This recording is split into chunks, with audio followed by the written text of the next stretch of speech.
She never believed her life would be bought with a signature. Not her body, not her soul. But when Tiffany, a woman who had built her world from dust, signed a contract with Kim Tae-sun, the most feared man in Seoul's underworld, she didn't only sell herself, she challenged him. And that challenge awakened the beast. Welcome to Mafia Love Story, where passion meets the power. If you crave steamy romance mixed with intense crime thriller drama, you're in the right place. Ready to get hooked on your next obsession? Don't forget to like this story, subscribe for the next chapter, and tell me your thoughts in the comments below. Let's get dangerous. The night sky above Incheon International Airport shimmered with silver clouds, heavy with rain. Beneath it, a lone woman stepped out into the cold wind, her heels tapping against the polished floor like whispers of a life she was leaving behind. Her name was Tiffany Abodio, 30 years old, Nigerian. Once a woman of certainty, now a woman of questions. She had sold her furniture, her jewelry, even her late mother's necklace, all for this one-way ticket to Seoul, a city of power and mystery. To everyone else, it was madness, but Tiffany had learned that madness was often the only road left for those who refused to break. Her coat was too thin for the cold, but pride kept her spine straight. Her eyes, deep brown and unyielding, scanned the sea of strangers, the neon reflections, the sleek black cars that moved like shadows. This was not Lagos. This was a kingdom of order and silence, where smiles were rehearsed and eyes told the truth. She had come for a job that didn't exist on paper, a position whispered through private messages, closed doors, and encrypted invitations. Discretion, beauty, intelligence. 6-month contract, pay $1 million. No name had been attached to the offer, just an insignia, a black tiger etched in gold. She didn't know then that the black tiger wasn't a company. It was a man, Kim Tae-sun. A name that carried both reverence and fear through Seoul's elite. He was a businessman in daylight, investor, philanthropist, visionary. But in the underworld, he was something else entirely. He controlled the Yang Syndicate, the most powerful crime family in South Korea, a network of influence that stretched from government contracts to the black markets of Busan. And he trusted no one. Not since the night his younger brother was killed in an ambush met for him. Not since he learned that love was a liability. Tiffany's taxi stopped in front of a towering glass building, the Daloon Tower. Her contact had told her to wait there for a driver, but the night was unusually quiet, and when the sleek black sedan finally pulled up, the air around it felt heavier, as though the city itself held its breath. The door opened, a man in a dark suit stepped out, his voice deep and clipped. "Miss Tiffany Abodio?" She nodded. "Follow me." No emotion, no warmth, just precision. She climbed into the car, her heartbeat sinking with the hum of the engine. The city lights bled through the tinted glass, rivers of blue and gold flowing past her reflection. When they reached the mansion, Tiffany's breath caught. It wasn't a house, it was a fortress. Traditional Korean architecture merged with modern opulence. Stone lions guarded the gates. Lanterns glowed against the mist. The scent of pine and rain filled the air. Inside, everything gleamed: marble floors, lacquered wood, ancient calligraphy framed beside glass walls that overlooked a quiet courtyard. At the end of the hall, 2 guards stood beside a closed door. One opened it, wordlessly. And there he was, Kim Tae-sun, sitting behind a wide oak desk, dressed in a black hanbok tailored with modern lines. His hair, jet black, his features sharp, regal, unreadable. When he looked up, the world seemed to slow. Tiffany had expected arrogance, But what she found was stillness, the kind that hides storms beneath the surface. He studied her silently, every second stretched like silk between them. She had met powerful men before, politicians, CEOs, men who believed money could buy worship, but this was different. Tay Sun's power didn't need to be spoken. It existed. When he finally spoke, his voice was low, velvet, layered over steel. You came all the way from Lagos, Miss Abodio? I hope you understand what this contract means. Tiffany's pulse jumped, but she didn't look away. I understand business, and I understand value. A faint curve touched his lips, not quite a smile, more an acknowledgement. Then you'll fit in here. He rose slowly, walking toward her. The air shifted darker, heavier, charged. When he stopped inches away, Tiffany caught the faint scent of sandalwood and rain. For 6 months, he murmured, you belong to my world. She met his gaze, her voice steady. And when it's over? His answer came without hesitation. Then the world will never be the same again. The first week inside Kim Tae-sun's world passed like a dream she couldn't wake from. Tiffany Abodio learned quickly that everything in that mansion was a symbol of control, from the precision of the morning rituals to the silence that ruled its marble halls. No one raised their voice. No one questioned orders. The staff moved like whispers, invisible, obedient, efficient. She'd been given a room overlooking the courtyard, minimalist, serene, yet strangely suffocating. The paper screens, the carved wood, the faint scent of incense, all reminders that this was a world far from home. Every morning she'd step out onto the terrace and watch the sun filter through the mist that lingered over Seoul's skyline. She told herself she was here for the money, $1 million that could rewrite her life. But deep down, she knew that wasn't the only reason she stayed. It was him. Kim Tae-sun was not a man of words. He ruled with observation, not conversation. In meetings, he spoke softly, and yet everyone listened. He didn't shout to be feared. His calm was the weapon. Tiffany watched him from a distance, the way he poured tea without a sound, the way his men bowed their heads before speaking. He was perfection built from pain, and it drew her in like gravity. At first, he ignored her. He passed her in the corridors without a glance, his expression unreadable. But one evening, that changed. It was the night of a business dinner. Tiffany had been told to accompany him for appearance, his assistant had said. She stood before the mirror in a soft cream dress, her dark skin glowing against the silk. For the first time in years, she felt both exposed and powerful. When she entered the grand dining hall, conversation stopped for a fraction of a second. The men at the table, government officials, investors, diplomats, looked up, momentarily disarmed by her presence. And Tae-sun noticed it. He didn't speak, but his gaze lingered on her longer than usual, a silent claim. Throughout the dinner, she sat beside him, saying little, watching the way he handled his empire with a smile that never reached his eyes. Every word he spoke carried weight. Every pause commanded silence. When the final toast ended and the guests began to leave, he leaned toward her slightly. You carry confidence well, he said quietly. Don't lose it. Confidence is currency here. It was the first compliment he'd given her, and it lingered like perfume long after he walked away. Days later, she was called to his private study. The room was dim, filled with old books and the faint sound of rain against the windows. He stood by the fireplace, his sleeves rolled, a glass of whiskey in hand. You've been watching me, he said without looking at her. Tiffany didn't deny it. I've been learning, she replied. He turned then, his eyes sharp, searching, unreadable. Learning what? That power isn't noise, she said softly.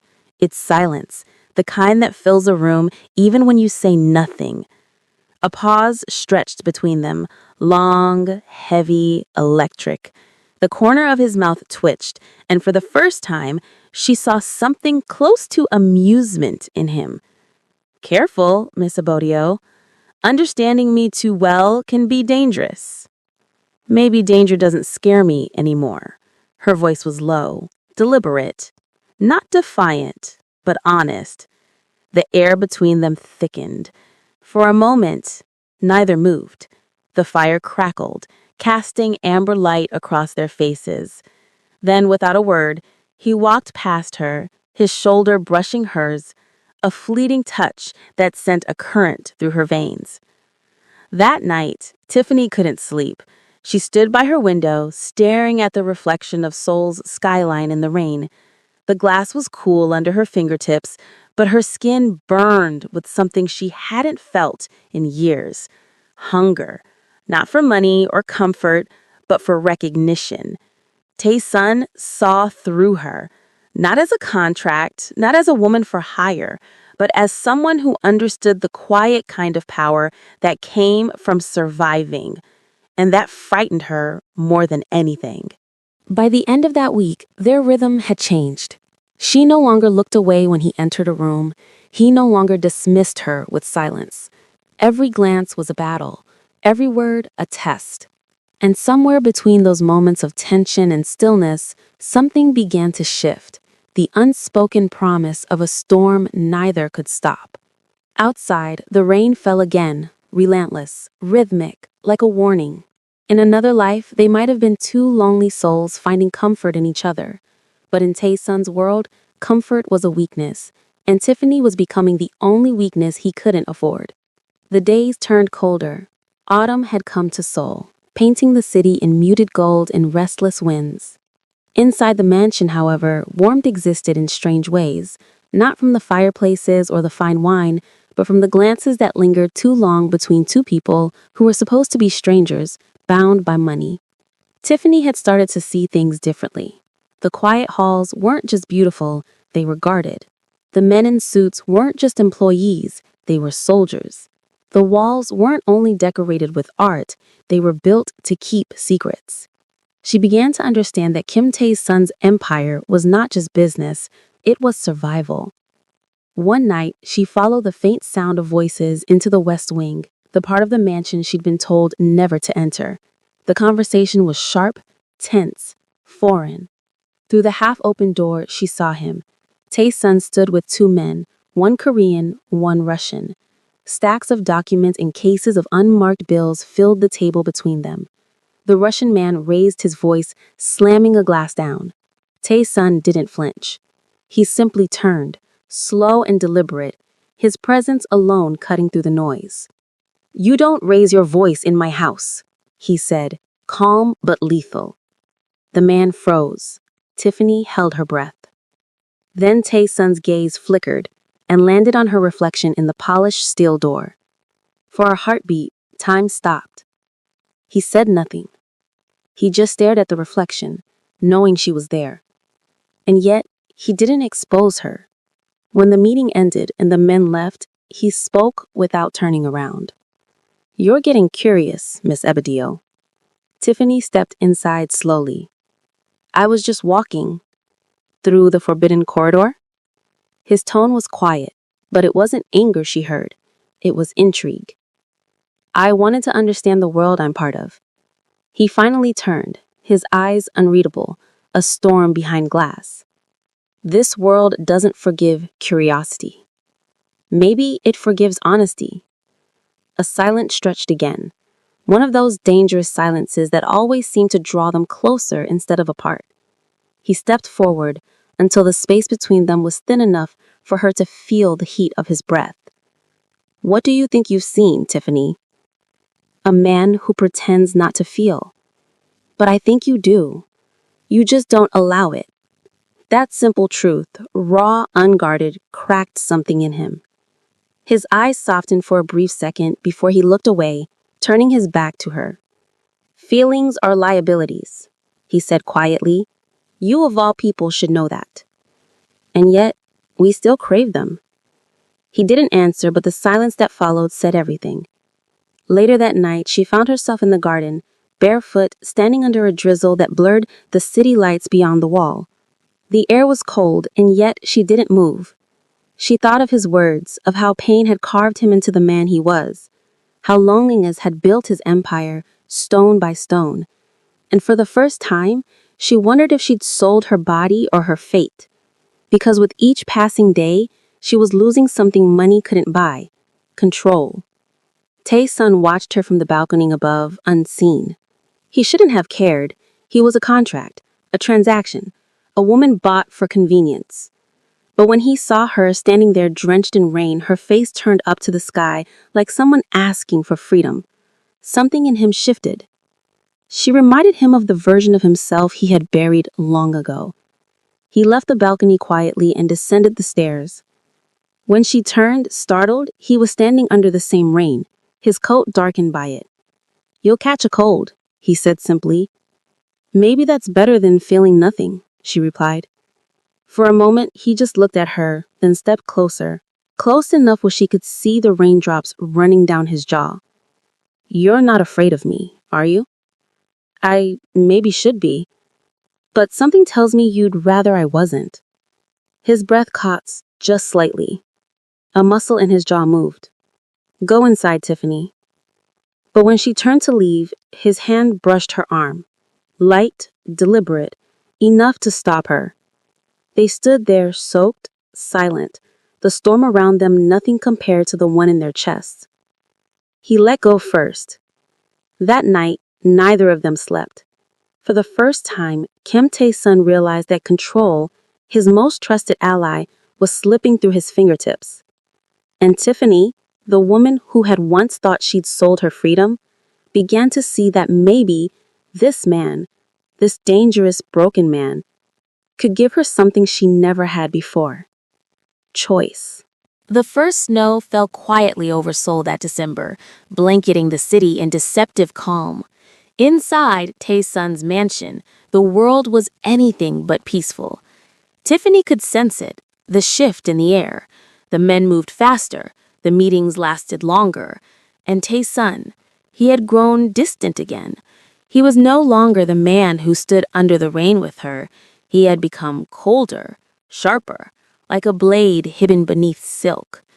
But she had changed too. The girl who once trembled before power was gone. Now she walked through the halls with poise, her eyes unafraid, her silence as commanding as his. And perhaps that was what unsettled him most, that she mirrored him in ways he didn't expect. One night, she entered his office without knocking. He looked up from a stack of ledgers, his jaw tightening at her boldness. "You'd been avoiding me?" she said. "I've been working." "You're lying." The words fell between them like a challenge. He set down his pen. Slowly, deliberately, he rose from his chair. "You forget your place, Tiffany. And you forget that I'm not afraid of you anymore," she replied, her tone steady. A dangerous silence filled the room. He crossed the space between them in 2 measured steps, not in anger, but in control. Always control. "You should be," he said, voice low, "because the moment you stop fearing me, you start getting hurt." Her gaze didn't falter. "Maybe I already am." Something in those words, the rawness, the truth, broke through the wall he'd built around himself. He turned away, running a hand through his hair, the mask cracking for the first time. "You shouldn't have come into this world, Tiffany," he murmured. "It ruins everything it touches." "Then maybe it needs to be ruined," she said quietly. Later that night, Tiffany overheard something she wasn't supposed to. While walking past the study, she caught the end of a phone conversation. Tae-sun's voice, low and cold. "Bury the shipment. No one touches it until I say. If she finds out, you know what to do." Her heart stilled. She? That meant her. For a moment, the world blurred. Was she just another pawn in his empire? Another secret to control? The thought struck deep. cutting through everything she had begun to feel for him. When he found her standing outside the study, she didn't hide her anger. "So that's it," she said, her voice trembling. "You paid for me to keep me quiet?" "You heard something you shouldn't have," he said, calm but firm. "Tell me the truth, Taesun. What are you hiding?" He looked at her for a long time, long enough for the silence to hurt. "The less you know, the safer you are. Don't lie to me. Tiffany, don't you dare say my name like that if it means nothing." Her voice cracked, not from weakness, but from heartbreak. And for the first time, Tayson's control shattered. He slammed his fist against the wall, not at her, but at himself. "You think I wanted this? You think I wanted to care?" The echo of his voice filled the room, raw, broken, human. "Every person I've ever loved has died because of me," he said finally, softer now. "So I don't love, I protect, even if it looks like cruelty." Tiffany's anger melted into something else, understanding. "And what about me?" she whispered. "Am I one more person you'll protect or destroy?" He looked at her, his expression unreadable, then stepped close, close enough for her to hear his heartbeat. "That depends," he said quietly, "on whether you can survive me." That night, he didn't sleep. Neither did she. Taesun stood by his window, staring at the city that bowed to his name, but never gave him peace. Tiffany sat by her mirror, staring at the woman she was becoming, strong, beautiful, unafraid, yet dangerously entangled in a world built on blood and loyalty. They were two souls at war, not with each other, but with what they felt. And war, in his world, never ended without loss. The mansion grew quieter that winter. Snow muffled the sound of everything except the truth. Love was growing in the shadows of violence, and neither of them could admit it. But fate was moving closer, and before spring, someone would betray them both. By the time winter began to fade, the mansion no longer felt like a home. It felt like a prison of unspoken things. Rumors swirled in the underworld of Seoul. Kim Tae-sun's empire was being challenged. A rival syndicate, the Hanzo Group, had started moving in on his territory, threatening the fragile peace that kept his operations stable. Inside his walls, tension simmered. Men spoke in whispers. Meetings stretched into dawn, and Tiffany could feel the danger creeping closer, like a chill seeping through the cracks. Tae-sun had changed again. He no longer looked at her with the same quiet tenderness. Now his eyes carried something else, guilt.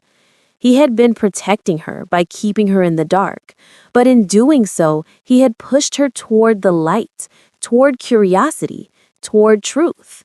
And truth in his world was a weapon. It happened on a Friday night. Tiffany was returning from the kitchen when she overheard two guards speaking in Korean. Her language skills had grown. She understood just enough to piece together their words. "They're watching the girl," one said. "Orders from the Hanzo leader himself. They want leverage over the boss."